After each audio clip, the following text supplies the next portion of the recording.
अपने बयानों की वजह से हमेशा चर्चा में रहने वाले जीतन राम मांझी ने एक बार फिर से ऐसा बयान दे दिया है जिसके बाद बिहार सहित देश की राजनीतिक माहौल गरमाने वाली है। आपको बता दें कि पिछले दिनों राष्ट्रपति के द्वारा पुरस्कार दिया गया कई लोगों को, जिसमें कई ऐसे नाम सामने आए जो काफ़ी विवादित रहे हैं। आपको बता दें कि रामविलास पासवान जो अब इस दुनिया में नहीं रहे, पूर्व केंद्रीय मंत्री रहे हैं और साथ में अभी तत्काल में जब केंद्रीय मंत्री थे उस समय उनका निधन हुआ, उनको भी दिया गया, मरणोपरांत उनको भी सम्मानित किया गया, उनके बेटे को उनका पुरस्कार दे दिया गया। लेकिन आपको बता दें कि देश की अभिनेत्री हैं कंगना रनौत, उनको भी पद्मश्री सम्मान से सम्मानित किया गया, जिसके बाद लगातार राजनीतिक माहौल बदलते जा रहा है। जीतन राम मांझी हो या लालू प्रसाद यादव की बेटी हो या बिहार में कई ऐसे नेता हों, सीधे तौर पे उन्होंने केंद्र सरकार और राष्ट्रपति सहित कंगना रनौत को जो ये फैसला लिया गया है पद्मश्री देने का, उसको गलत ठहरा दिया है। जीतन राम मांझी ने ट्वीट किया है, उन्होंने लिखा, महामहिम राष्ट्रपति भवन अभिलंग कंगना रनौत को पद्मश्री से सम्मानित जो सम्मान किया गया है उसे वापस ले लेना चाहिए, नहीं तो ये दुनिया ये समझेगी कि गांधी, नेहरू, भगत सिंह, पटेल, कलाम, मुखर्जी, सावरकर सब के सब ने भीख मांगी तो आज़ादी मिला है। लानत है ऐसे कंगना पर। टाइम्स नाउ ऐसे टॉक शो के लिए माफ़ी मांगे और सभी चैनल कंगना को बैन करे। ये बात जीतन राम मांझी ने ट्वीट करके कही है। आपको बता दें, कंगना रनौत ने टाइम्स नाउ के टॉक शो में ये बातें कही थी कि असली आज़ादी 2014 के बाद मिली है, यानी 1947 के बाद जो आज़ादी मिली है वो आज़ादी नहीं थी, वो भीख थी। इस मामले को लेकर अब लगातार विवाद गहराता जा रहा है।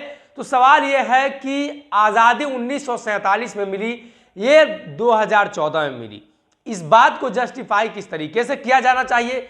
देश का वो गैंग जो गैंग फिल्म बनाता है, झूठे प्रोपेगेंडा चलाता है, क्या उनके हिसाब से देश के आज़ादी को जस्टिफाई करना चाहिए? 2014 में भारत को आज़ादी मिली है या 1947 में भारत को आज़ादी मिली है? ये बड़ा सवाल है और ऐसे व्यक्ति को पद्मश्री जैसे सम्मान से सम्मानित किया जा रहा है, तो कहीं ना कहीं सवाल तो उठना लाजमी है। लगातार इस तरह की खबरें निकलकर सामने आती हैं। जीतन राम मांझी ने जो सवाल किया है, इसके बाद लगातार चर्चाएं होगी इस बात पर, और इस बात पर चर्चा हो भी रही है कि उद्धव ठाकरे सहित महाराष्ट्र सरकार से आमने सामने की लड़ाई लड़ने वाली कंगना रनौत एक बार फिर से देश की आज़ादी पर सवाल उठा रही हैं। देश के उन तमाम वीर जिन्होंने अपनी श्रद्धांजलि दे दी, यानी उन्होंने अपनी जान गंवा दी देश के नाम, 1947 में भारत को आज़ादी मिली, उस पर अब सवाल उठाया जा रहा है। तो इस बात पर चर्चा की जानी चाहिए कि क्या भारत को सच में 1947 में आज़ादी नहीं मिली थी? क्या सच में भारत को उस समय भीख मिली थी? ये बड़ा सवाल है, और ये बड़ा सवाल इसलिए है कि देश और दुनिया के टीवी पर, आपके भी घर में, हमारे भी घर में टीवी पर वो अक्सर आती होंगी अभिनेत्री और लगातार प्रमोशन करती होंगी किसी भी ब्रांड का।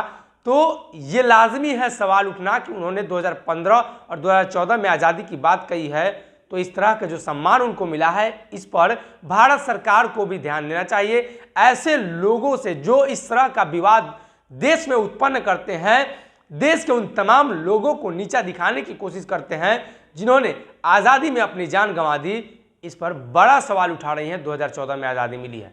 तो फिलहाल इस खबर में इतना ही। आपको हमारा ये खबर कैसा लगा, कमेंट बॉक्स में अपनी प्रतिक्रिया जरूर दीजिएगा। तब तक के लिए नमस्कार।